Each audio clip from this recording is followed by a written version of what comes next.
प्रधानमंत्री चंद्रशेखर, एक बागी नेता की अनसुनी कहानी। मैं सत्ता का भूखा नहीं, देश की सेवा के लिए राजनीति में आया हूं।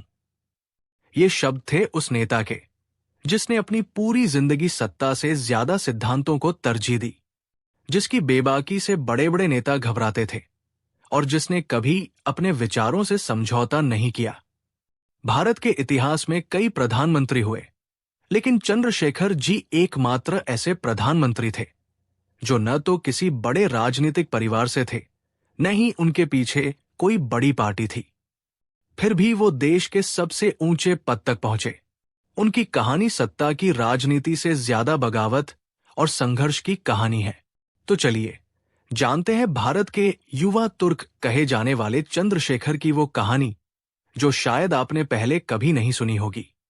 1 अप्रैल 1927 उत्तर प्रदेश का बलिया जिला, एक छोटे से गांव इब्राहिमपट्टी में जन्मा ये लड़का शायद नहीं जानता था कि आगे चलकर भारत का प्रधानमंत्री बनेगा।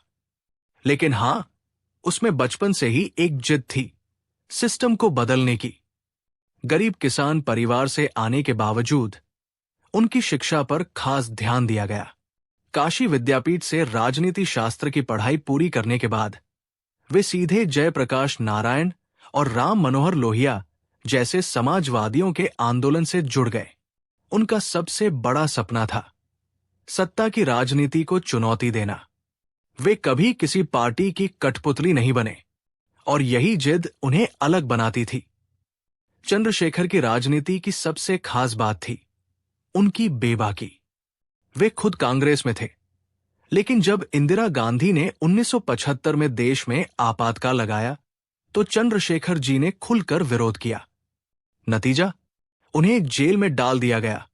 लेकिन क्या उन्होंने घुटने टेके? बिल्कुल नहीं। इंदिरा गांधी की तानाशाही के खिलाफ वो और ज्यादा मजबूत होकर निकले और उनके इस विद्रोही स्वभाव के कारण उन्हें युवा तुर्क कहा जाने लगा। उन्होंने कांग्रेस छोड़ दी और जनता पार्टी का गठन किया, जिसने 1977 में इंदिरा गांधी को सत्ता से बाहर कर दिया। अब सोचिए, एक आदमी जिसने सत्ता की राजनीति कभी की ही नहीं, वो अचानक प्रधानमंत्री कैसे बन गया?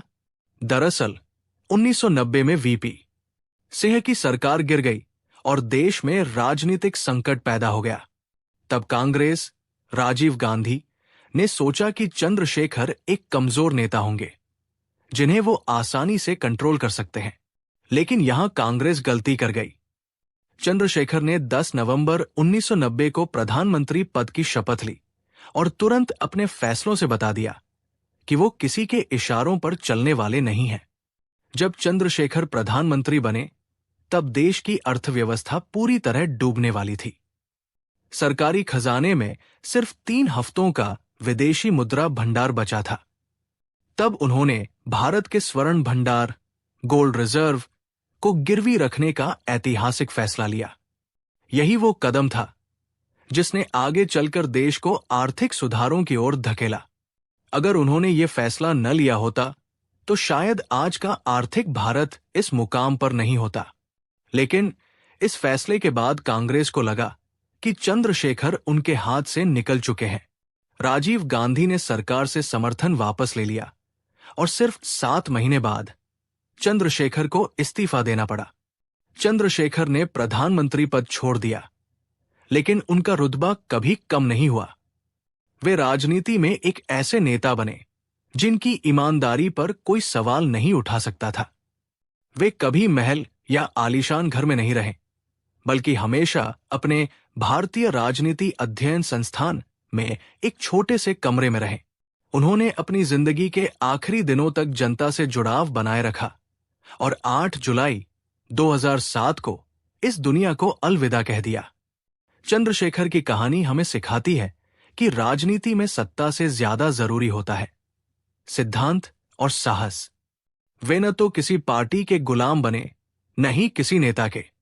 उन्होंने अपनी अलग राह चुनी और सच्चे जननेता की मिसाल बन गए। अगर आपको ये कहानी पसंद आई तो इसे लाइक करें, शेयर करें और हमारे चैनल मोतिहारी नाव को सब्सक्राइब करना न भूलें। मिलते हैं अगली वीडियो में एक और दमदार कहानी के साथ। जय हिंद।